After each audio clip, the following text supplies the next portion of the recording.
ዝገበርክዎ ተኻሒዱ እዩ ክሒዳቶ እያ ውድ ዘይስማዕ የለን ካልኣይ ክፋል ድምፃዊ ሚላው ተስፋይ መልሲ ንበዓልቲ ገዝኡ ሂቡ ኣሎ ሰላምታ ኣይረሳዕኹን ክቡራት ቤተሰበይ ከመይ ኣለኹም ደሓን ዲኹም በብ ዘለኹምዎ ሰላም ፍቕሪ ቅሳነት ረህዋ እናተመነኹ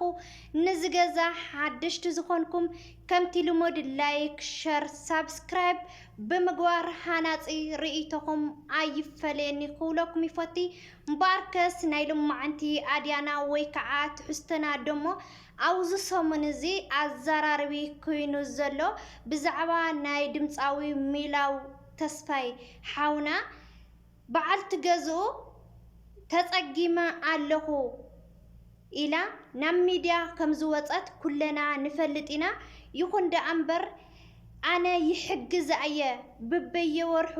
ይሕግዝ እየ ኢሉ ንሱ እውን መልሲ ሂቡ ነይሩ ይኹን ደኣ እምበር ክቡራት ቤተሰበይ እዚ ሓፍትና ደሞ ካልኣይ ግዜ ቃሪባ ከምዘይሕግዛ በዓልቲ ሓዳሩ ከም ዝነበረት ግን ደሞ ኣስታት 4 ዓመት ከም ዝገበሩ ካብ ዝፈላለዩ ኣብዚ ሕጂ ሰዓት ትደልዮ ዘላ ንሳ ደሞ ኣብ ድላዩ ክነብር መወቱ እዩ ግን ደሞ ሓላፍነት ደቁ ክዋፃእ ኣለዎ እያ ትብል ዘላ ማለት እዩ ስለዚ እዚ ሓፍትና ዘቕረበታ ላብ ሚድያ ደሞ ብርግፅ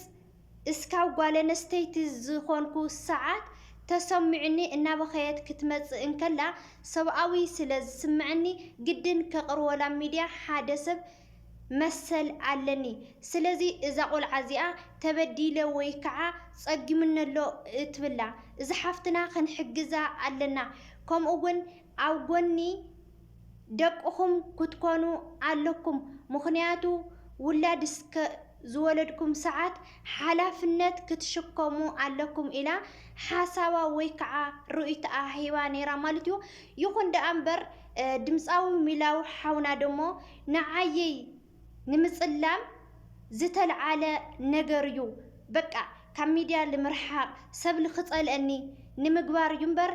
ኣነ ትክክለኛ ናይ ደቀይ ሓላፍነት ይዋፃእ እየ መን ድማ ይገብረሎም እዩ በየወርሑ ኣብ ሰዓቱ ይገብረሎም እየ ከምኡ እውን በዓልቲ ሓዳረይ ወይ ከዓ በዓልቲ ቃል ኪዳነይ ኣይኮነትን እያ እና ክቡራት ቤተሰበይ ድምፃዊ ሚላው ሓውና ሕጂ እውን ተመሊሱ ንሰበይቱ መልሲ ሂዋ ኣሎ ማለት እዩ ክቡራት ሚላውን ንንግስትን ይኽጥይቕ ዝግበአክ ነይሩ በዚ ኣጋጣሚ ክነግረክ ንሚላውን ንንግስትን መጀመርያ ሰብኣውነት ወይ ከዓ ጓል ኣንስተይትነት ዝስምዐክ ተኮይኑ ንሚላውን ንንግስትን ክትጥይቕ ሓስበልዩ ሰይደየ እየ ኣብ ወርሒ ክንዲዚ እየሰደላ ዝብል እዚ ካብ ክስታይ ዝሓቀ ህዝና ባንክ በኣርካስ ድምፃዊ ሚላው ተስፋይ ሓውና ንመጀመርያ ግዜ ሮማይ ወለላይ ቻናል ማለት እዩ ዘቕረበታ ሓፍትና ንዓየይን ንዓኣን ኣቀራሪብኪ ክትሰምዕና ነይርኪ ብድሕሪኡ ከዓ ኣብቲ ሕጂ ቀዳማይ ካልኣይ ክፋል እናበልኪ እተቕርብዮ ዘለኺ ትሕዝቶ ኩሉ ነገር ሪኦዮን ሰሚዐዮን እየ ግን ደሞ እተተኽኢልኪ ሕጂ እውን ዝነገራት እዚ ኣነ ይሕግዛ እየ ግን ክሒዳቶ ኣላ እዚ ነገር እዚ ከምዘይሕግዛ ክሒዳቶ ኣላ ስለዚ ኣነ ሕጂ እውን ዝደልዮ ዘለኹ ተተኽኢልኒ ሕጊ ተፈቒድለይ ወደይ ደቀይን ክወስድ እስኪ ሓግዝኒ ክብል ሓሳቡ ወይ ከዓ ርእይትኡ እንሃበ እዩ ምክንያቱ ደቀይ ብስነ ስርዓት ከዕብን ከምኡ እውን ደቀይ ኣብቲ ዝደለይዎ ደረጃ ንኸብፅሕ ከምህሮምን ክገብር እየ ግን ብተኣካል ንሳ ግን ንበዓልቲ ቤቱ ከምዘየምህሮምን ከምዘይገብረሎምን ኩሉ ነገር እያ ክሒዳቶ ዘላ ክብል ሓሳቡ ወይ ከዓ ርእይትኡ እንሃበ ይርከብ እዚ ክቡራት ቤተሰበይ እስኪ ናብ ቃሉ ንስማዓዮ እሞ ሰሚዕኹም ምእንታይ ሓቅነት ኣሞኒኦም እዩ ዘሎ ርኢኹም ክትፈርዱ ኣብ ኮመንት ክትፅሕፉ ደሞ ناتاتكم هانا صريتون نكلنا سلازدلي تركون أطاقي صبقة تعاويكم عوي صبقة تعاويكم عوي تقصعكم عوي صبقة مرتناتهم هاركوها عوي توم دك أي هبن سلازتو هالكو يتجدد بك عديها سلازفونا نكوية أو إنها اللو زمهورا مزخدنا مزغلوه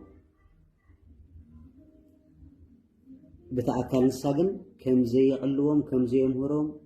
كم زي كدنهم يزوق عزله هم يتواجع زله ستمنت حستقرأ مسرجة خلني أكادو بشرخ درسني على كادو من طول سواتون ياهم دك عبيتي كيف جيسي ما ينجراني هون نتصور بوزحنا جري نتصور كيف جي أقرب سلازولكم نسي كقرب زخل سوي كونكم عمن تأيي كقرب زمولكو تأكل كتير أنني كاس كورات بيت سبي جنا أنا حجون يقصل إزي مرسي نايميلا وحاونا حجون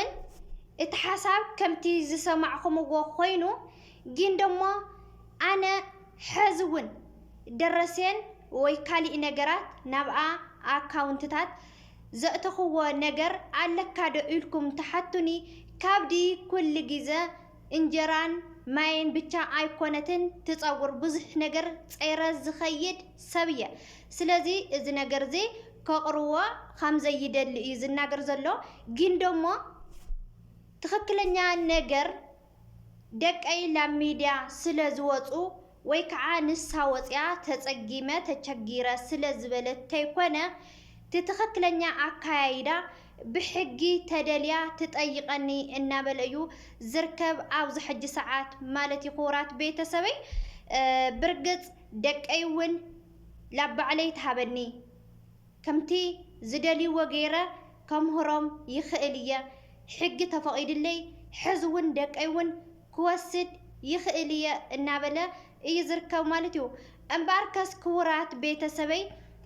قدف حجون كال أي نجر أي تبدلني حمرة سبيك حجزني يدلي أبى تجابي كونتات على أنا نسخاجين عبد الله كا كتنبر مبت على كأيو يا زبلت بعلت جزء مالتيو مباركس كورات بيت سبي حجين أي كلتيهم حسويك عاريتو سمعهم أبوتهم أنت رئيتهم كتأمدوا بتحتنا حتى تكم إتي زنبرنا تنحيت دمو إزي مسل نيرو بزغصل بخالي تحستو اسكاب نمت سسناي نعاكم اناولكو نزي فيديو اتفاتيخونغو لايك شير سابسكرايب بمغار هانات رئيتهم اي فليني كولكم فاتي دس زبل بوتاني قاعة انا تفرجكم نعاكم زي خون يلن كولكم يفاتي سنايك انيات